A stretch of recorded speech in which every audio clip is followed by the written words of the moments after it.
साथियों, किसी ने बड़े कमाल की बात कही है कि लहरों से डरकर नौका पार नहीं होती और कोशिश करने वालों की कभी हार नहीं होती। जब नैनी चींटी फिसलती हुई दीवारों पर बार बार चढ़ती है और बार बार गिरती है, उसका गिरकर चढ़ना और चढ़कर गिरना उसे कभी ना अखरता है और उसकी मेहनत हर बार बेकार नहीं होती और कोशिश करने वालों की कभी हार नहीं होती। हेलो साथियों, नमस्कार। मैं प्रमिंद्र एक बार फिर मैं आपके समक्ष, और साथ ही जैसे ही मैंने आपसे प्रॉमिस किया था कि मैं हर वीडियो में एक नई इन्फॉर्मेशन के साथ आता हूं, आज भी मैं एक ऐसी ही नई इन्फॉर्मेशन के साथ में आया हूं।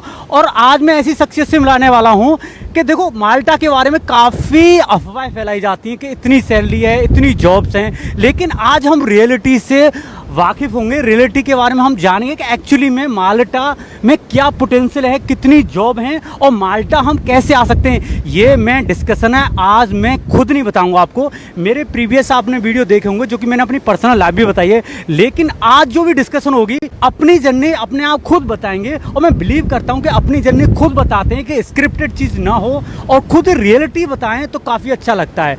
तो मैं आज की जो जर्नी है बहुत ही इंफॉर्मेटिव होने वाली है।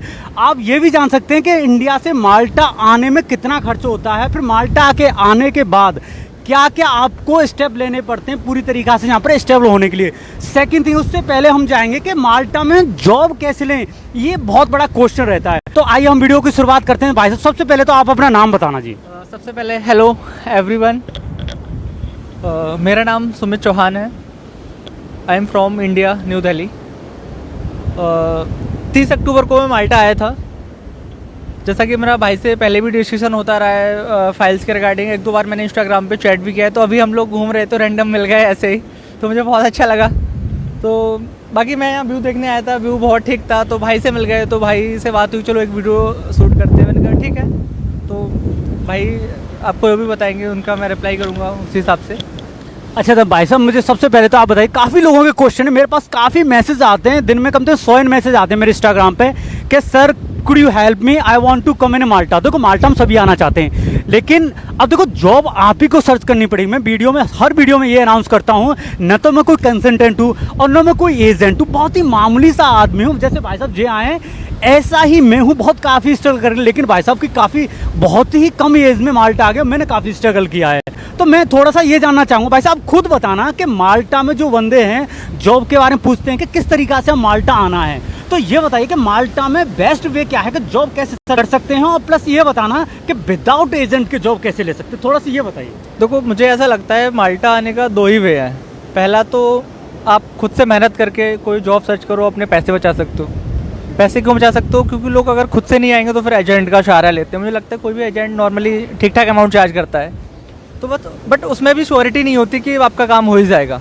तो सबसे बेस्ट ऑप्शन है, बहुत सारी वेबसाइट्स हैं, बहुत सारी कंपनी से उनके आप करियर पेज पे जाओ, वेबसाइट पे जाओ, वहाँ से इजीली आप जॉब फाइंड कर सकते हो। जैसा कि मैं अपना एक्सपीरियंस शेयर करूँगा, माल्टा में आने के लिए सबसे पहले मैंने जिस सेक्टर में आपको आना है उस सेक्टर का आपको एक्सपीरियंस होना बहुत ज़रूरी है। 3 ईयर प्लस एक्सपीरियंस चलेगा, कोई दिक्कत नहीं है। तो सपोज दैट मैं एक सेक्टर वेयर हाउस ले रहा हूँ। अगर आपको वेयर हाउस में आना है तो पहले वेयर हाउस की आपको कंपनियाँ सर्च करनी होगी। माना कि आप टॉप 10 टॉप 20 वेयर हाउस कंपनियाँ सर्च कर लो, उनको एक नोट कर लो, कहीं कागज़ पे या स्क्रीनशॉट लेके रख लो, एक एक कंपनी को गूगल पे डालो और उनके करियर पेज पे जाओ। करियर पेज में आपको HR की डिटेल्स मिलेगी, कंपनी की मेल ID मिलेगी, या कॉन्टैक्ट अस में जाओगे तो वहाँ आपको प्रॉपर डिटेल मिल जाएगी, जिससे आप उनको मेल कर सकते हो, कॉल भी कर सकते हो। कॉल को तो मैं सूटेबल नहीं समझता, बट मेल ज़्यादा बेटर है।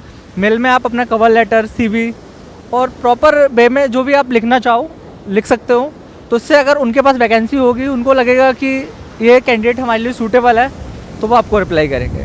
और हाँ, सबसे मेन थिंग ये है कि आपको हार नहीं माननी है। आप हो सकता है 50 मेल करो आपको रिप्लाई ना आए, हो सकता है आप 100 मेल करो रिप्लाई ना आए, बट इस चीज़ की मैं श्योरिटी देता हूँ, अगर आप बहुत लंबे टाइम तक मेल करोगे तो डेफिनेटली आपको रिप्लाई मिलेगा। रिप्लाई आने के बाद जो भी प्रोसेस होगा HR आपसे कोऑर्डिनेट कर लेगा, आपको बता देगा। इंटरव्यू वगैरह है, जो भी डॉक्यूमेंटेशन रहेगा, तो बहुत इजी वे है। तो साथ ही मैं आपको बताऊंगा सारे डॉक्यूमेंट्स का, इनके साथ में क्या क्या प्रोसेस हुआ। तो मैं I would like to add one more things that they are पेरेंटीज ऑफ इन माल्टा। बट क्या है कि देखो, माल्टा में जो कंपनीज हैं, एक्चुअली में जो अदर यूरोप कंट्रीज़ में जो कंपनीज़ हैं वो माल्टा में एग्जिस्ट करती हैं, बट छोटे छोटे फर्म के साथ में है, क्योंकि माल्टा एक बहुत ही टिनी आइसलैंड है, छोटा सा कंट्रीज है। तो यहाँ पर पॉसिबल नहीं है कि बहुत बड़ी कोऑपरेटिव ऑफिस बिठा दो, बहुत बड़ा कंपनी डिज़ाइन कर दो, तो यहाँ पर इतना बड़ा जोग्राफिकल एरिया नहीं है, तो इसके हिसाब से क्या है, थोड़ा सा ये सारी चीज़ देखनी पड़ती हैं। लेकिन यार यूरोप की जितनी भी, जैसे लाइक इटली में है, फ्रांस में, जर्मनी में, नॉर्वे, स्वीडन, डेनमार्क में, उससे रिलेटेड अपने फील्ड से रिलेटेड आप जॉब सर्च करोगे तो उनकी वेबसाइट को नोट कर लीजिए और माल्टा में उनकी आप जॉब वैकेंसी ढूंढने की सर्च कीजिए। अब माल्टा ही क्यों, तो अब मेरा दूसरा क्वेश्चन होने वाला है कि माल्टा ही क्यों, अदर कंट्री क्यों नहीं? तो माल्टा आने का सबसे पहले तो ऐसा स्टार्टिंग में मेरे माइंड में ऐसा कुछ नहीं था कि मुझे माल्टा ही जाना है। मैंने दुबई में भी अप्लाई किया, दुबई से भी मुझे बहुत सारे जॉब ऑफर मिले, बट मुझे लगा यूरोप ज़्यादा बेस्ट है। तो यूरोप में मैंने 3-4 कंपनियों को टारगेट किया, जैसे एक अपना लिथुआनिया, पोलैंड और यूके के लिए भी ट्राई किया मैंने, एंड माल्टा, क्योंकि ये कंट्री जो इंग्लिश स्पीकिंग कंट्री थी। दूसरी, इनका जॉब लेने का रेशियो बहुत अच्छा है एंड वीज़ा प्रोसेस भी बहुत आसान है। तो मैंने बाकी कंट्रियों में भी ट्राई किया, सेम वे में ट्राई किया, कंपनी सर्च की, उनका कैरियर पेज पे गया, मेल किया, लिंक्डइन का यूज़ किया। और जैसे कि हर एक कंपनी की अपनी अपनी जॉब वेबसाइट होती है, जैसे कि यहाँ की मैं आपको बता दूँ, जॉब्स माल्टा है, माल्टा पार्क है, और लिंक्डइन पे भी आप सर्च कर सकते हो। बहुत सारे HR होते हैं, मैनेजर्स होते हैं, तो उनकी प्रोफाइल होती है, तो आप उनको कांटेक्ट कर सकते हो कि सर अगर आपके पास कोई भी वैकेंसी हो तो आप हमें बताइए, तो फिर अगर उनके पास होगा तो आपको बताएंगे।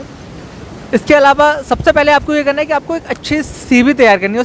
CV मुझे लगता है यहाँ के लिए यूरोपास CV वैलिड है, बाकी का नॉर्मल CV ये लोग शायद नहीं लेते। तो यूरोपास CV बना के आप कंटिन्यू मेल करते रहिए। अराउंड मुझे लगता है डेली 10 to 15 मेल कीजिए आप, तो आपको जल्दी रिप्लाई मिल जाएगा। ऐसा ट्राई मत कीजिए कि 10 दिन में रिप्लाई नहीं आया तो आपने हार मान ली, 20 दिन में नहीं आया तो हार नहीं भाई।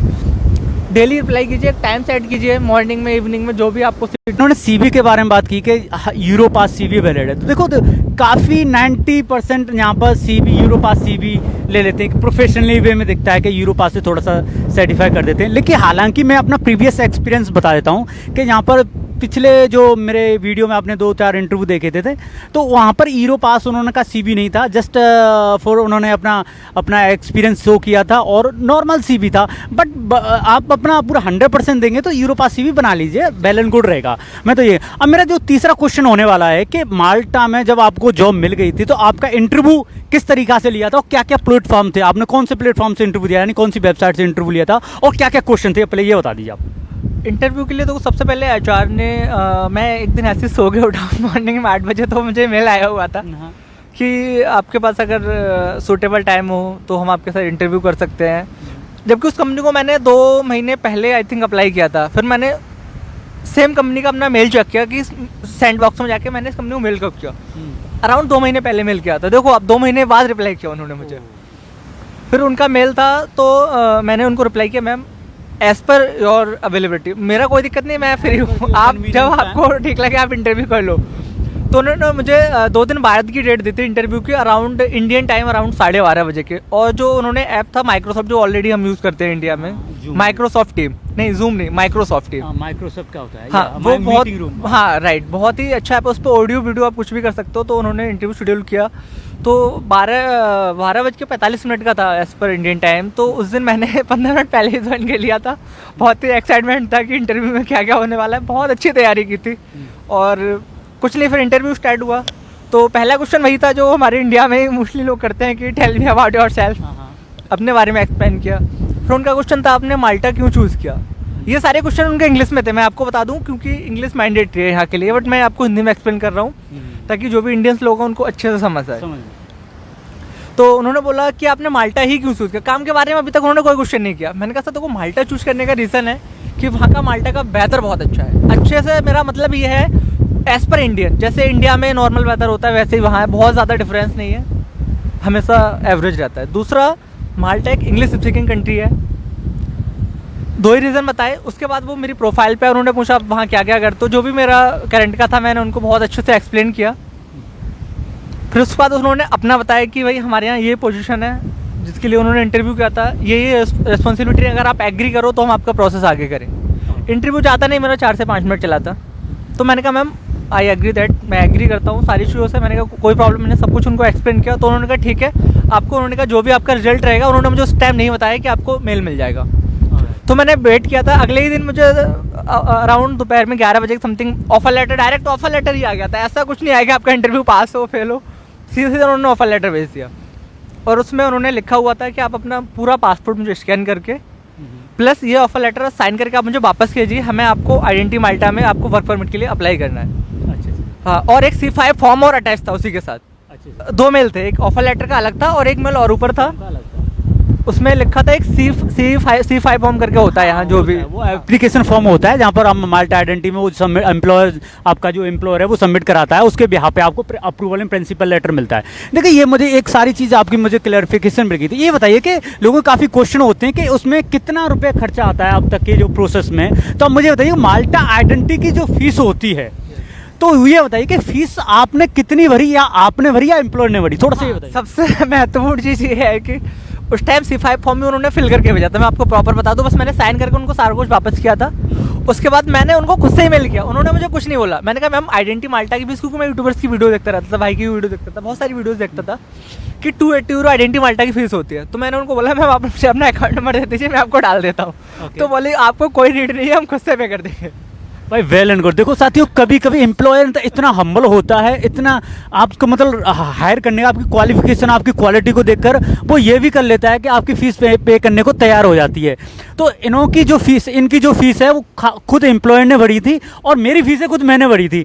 बट क्या है कि देखो डिपेंड करता है हर एम्प्लॉयर पे। तो देखो ये बहुत बड़ा पॉजिटिव है, लोगों के काफ़ी क्वेश्चन है। अब मुझे ये बताइए कि आपका जो फाइल सबमिशन थी तो उसमें आप सारी तरीक़ा से मुझे डॉक्यूमेंटेशन बताइए कि आपने अपने वीज़ा लेने के लिए, वीज़ा ऑब्टेन करने के लिए माल्टा का, वो डॉक्यूमेंटेशन क्या थे? काफ़ी क्वेश्चन होता है, सबसे पहले तो बताइए। डॉक्यूमेंटेशन से पहले मैं आपको बता दूं, उन्होंने मेरा वर्क परमिट अप्लाई किया, मैं पूरा प्रोसेस बता दे रहा हूँ ताकि आपको कोई प्रॉब्लम ना हो।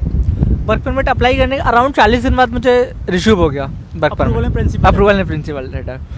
उस दिन मैं इतना खुश था यार, सीरियसली मेरी हंसी नहीं रुक रही थी, क्योंकि भाई वर्क परमिट वो भी मेरे जैसे बंदे का जिसने मतलब अभी तक कोई अब्रॉड ट्रेवल नहीं किया है किसी भी कंट्री में, यहाँ तक कि दुबई नहीं गया है। मतलब बंदा देख रहे हो कि 1% भी मतलब इंडिया से बाहर नहीं गया है और इंडिया में ही काम किया, इंडिया में एक्सप्लोर किया है। लोग कहते हैं कि मैं दुबई में हूँ, कतार में हूँ, आपके लिए तो बहुत ईजी होता है, बहुत बड़ी इंस्पिरेशन है लोगों के लिए जो बड़ी बड़ी ट्रेस में इंडिया में काम करते हैं। हालांकि ये बहुत सारी बातें, हम डायरेक्ट अपने पॉइंट पे आते हैं। तो उसके बाद अप्रूवल लेटर के बाद मैंने अपना डॉक्यूमेंटेशन का स्टार्ट कर दिया। मैंने अपॉइंटमेंट ले लिया, अपॉइंटमेंट मुझे 5 महीने बाद की मिली समथिंग। उसी दिन से मैंने फाइल रेडी स्टार्ट करने के जो भी चेकलिस्ट में डॉक्यूमेंट पहनते थे सारे मैंने एक जगह किए, जैसे कि उसमें कवर लेटर मैंने सेट किया और वीज़ा फॉर्म प्रॉपर फिल किया और वीज़ा शेंगन फॉर्म। और एक नहीं, मैंने इसके लिए कम से कम 50 वीडियो देखी होंगी जहाँ से जो नॉलेज मिली मैंने गेन की, क्योंकि मैं उस फॉर्म को प्रॉपर्ली फिल करना चाहता था। मैं नहीं चाहता था कोई भी मिस्टेक हो मेरी तरफ से जो मेरा वीज़ा रिफ्यूज़ हो। अपॉर्चुनिटी बार बार नहीं मिलती। सॉरी फॉर इंटरप्शन गाइस, मैं भाई साहब को रोकना चाहता हूँ। आपको ये बता देता हूँ कि एजेंट और जो बड़े बड़े कंसल्टेंट्स है ना साथियों, शेंगन फॉर्म भरने में, शेंगन जो फॉर्म होता है भरने में काफ़ी मिस्टेक करते हैं। मेरे फॉर्म में काफ़ी मिस्टेक की थी, बट ठीक है जो मिस्टेक हुई, लेकिन अपना फॉर्म है आप खुद करोगे ना तो बहुत ही अच्छी तरीक़ा से आप वीज़ा भी ले सकते हैं विदाउट एनी, और आपको एक आपको खुद ऑन एक्सपीरियंस मिलेगा ना, वो एक अलग ही मुस्कान होती है चेहरे पे। तो सारे फॉर्म्स हैं। अब बताइए थोड़ा सा मुझे, भाई साहब ने सारे जो है ना डॉक्यूमेंटेशन खुद किए थे, शेंगन फॉर्म और लिया था, ठीक था। अच्छी बात की है कि एजेंट को ना कोई फर्क नहीं पड़ता, आपका गलत तो उसको पैसे मिल गए, तुम्हारा रिफ्यूजल लग जाएगा तो वो अपना यूट्यूब पे वीडियो डाल देगा, इंस्टाग्राम पे लगा देगा भाई ये मैंने फाइल प्रिपेयर की थी, बाकी कुछ नहीं जाने वाला उसका। अगर रिजेक्ट हो तो उससे बेटर है आप खुद से फिल करो। ठीक। अब मैं डॉक्यूमेंटेशन पे आता हूँ। जो भी चेकलिस्ट में डॉक्यूमेंट थे मैंने उनको प्रॉपर, एक भी डॉक्यूमेंट मेरा मिस नहीं था। इसके अलावा मैंने कुछ सपोर्टिंग डॉक्यूमेंट भी लगाए थे। Supporting document like experience certificate बहुत ज़रूरी है भाई, बहुत ज़रूरी है। हालांकि एम्बेसी कभी नहीं मांगती, बट तुम लगाओगे तुम्हारे लिए बहुत सही रहेगा। ओके। क्योंकि मुझे ऐसा लगता है, एम्बेसी को लगता है कि सेम फील्ड का बंदा है, एक्सपीरियंस शो कर रहा है, तो ये जेन्युइन बंदा है, जाके काम ही करने वाला है। क्योंकि बहुत सारे लोग ऐसे होते हैं जो यहाँ आते हैं कहीं और निकल जाते हैं, या उनका मकसद कोई और होता है, तो जेन्युइनिटी के लिए होता है, मुझे ऐसा लगता है। देखो एक्सपीरियंस लेटर मैंने भी 3 एक्सपीरियंस लगाए थे 4 साल के, ठीक, अच्छी बात। एक्सपीरियंस लेटर के बाद आप मुझे बताइए और क्या क्या। एक्सपीरियंस के अलावा मैंने अपना फ्लाइट टिकट का, मैं बता दूं लोग डमी लगाते हैं, मैंने ओरिजिनल लगाई थी भाई, मुझे रिस्क नहीं चाहिए था। मैंने 71,000 पे किए और ओरिजिनल टिकट लगाया भाई, उसका इनवॉइस भी लगाया था कि एम्बेसी को लगे कि बंदे ने 71 पे किए हैं, इसका तो वीज़ा नहीं रिफ्यूज़ करें हम। Very good. एंड इसके अलावा कवरिंग लेटर बनाने में भाई मैंने 2 वीक लगा दिए, मैं सच बताऊं। डेली मैं अपना कवरिंग लेटर तैयार करता था इतना ग्रामेटिकली मिस्टेक भी नहीं छोड़ी मैंने उसमें। ये बताइए कवर लेटर जो आपने जो फॉर्मेट था वो कहाँ से लिया था यार, अपने दिमाग से निकाला? कवर लेटर के लिए मैं बताऊँ, मैंने बहुत सारे एजेंट्स से जो जिन्होंने किसी कैंडिडेट की फाइल की, तो उनके मैंने कवर लगभग 10 से 15 कवर लेटर मैंने इकट्ठे किए। इसके अलावा यूट्यूबर्स के देखे और कुछ मैंने अपना सब मिक्स करके मैंने अपना रेडी किया। हर एक जगह से थोड़ी थोड़ी नॉलेज करके मैंने अपना बनाया और प्रॉपरली जो चीज़ें मेंशन की जाती हैं मैंने प्रॉपर की लगाया। इसके बाद मैंने विजय संग्रहण फॉर्म किया और इसके अलावा डॉक्यूमेंट में मैंने अपनी 10th की मार्कशीट लगाई थी, 12th की लगाई थी और उसको मैंने मिनिस्ट्री एंड एक्शन लेवल से वो भी कराया था अपोस्टाइल, ठीक है। एक्सपीरियंस सर्टिफिकेट को भी मैंने पोस्टल कराया था। और इसके अलावा मैंने जो भी डॉक्यूमेंट थे मेरे, जैसे पासपोर्ट के सारे पेजेस की कॉपी लगती है उसमें, तो सभी को मैंने इंडियन नोटरी से नोटराइज कराया था। तो साथियों अभी जो क्वेश्चन होने वाला है आपका बहुत ही ज़्यादा डिमांडेड क्वेश्चन है, सभी के कमेंट आते हैं, तो वो होता है माल्टा से जो डॉक्यूमेंटेशन आते हैं वो कौन कौन से होते हैं और कौन कौन से आपको BFS ग्लोबल में लगाने पड़ते हैं।